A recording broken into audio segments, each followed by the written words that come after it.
اس کی شادی سے 2 دن پہلے میں وطن چھوڑ کر دبئی چلا گیا اور پھر 5 سال کے بعد وطن واپسی پر میں بابا فرید الدین شکرگند کے دربار پر حاضری کے لیے گیا۔ وہاں بیٹھا دعا کر رہا تھا، اچانک مجھے اس کی یاد آنے لگی۔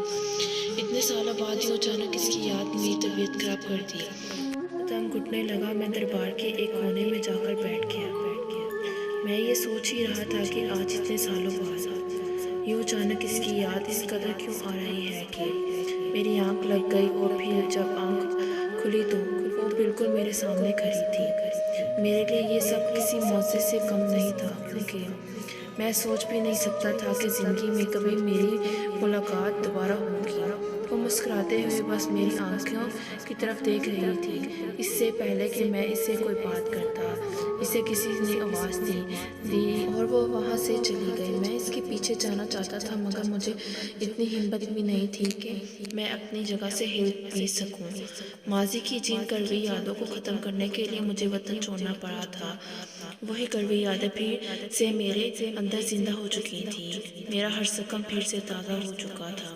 میری حالت مزید خراب ہونے لگی۔ میں نے بے ہوش ہو کر، اور پھر جب مجھے ہوش آیا تو میں وہیں لیٹا ہوا تھا۔ دربار سے آ کر میں ایک عجیب کشمکش کا شکار ہو چکا تھا۔ دربار پر اس سے ملاقات محض اتفاق تھی یا خدا کی مرضی؟ اس کشمکش سے نکلنے کے لیے اس کو دیا ہوا وعدہ مجھے توڑنا پڑا، اور مجھے اس کے گاؤں، اس کے ماں باپ سے ملنے جانا پڑا۔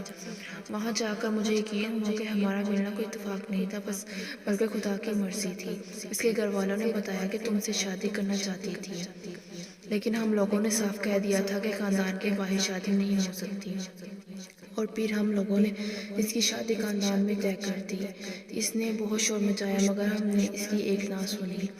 کاش تب ہم لوگ اس کی بات مان لیتے تو آج وہ زندہ ہوتی۔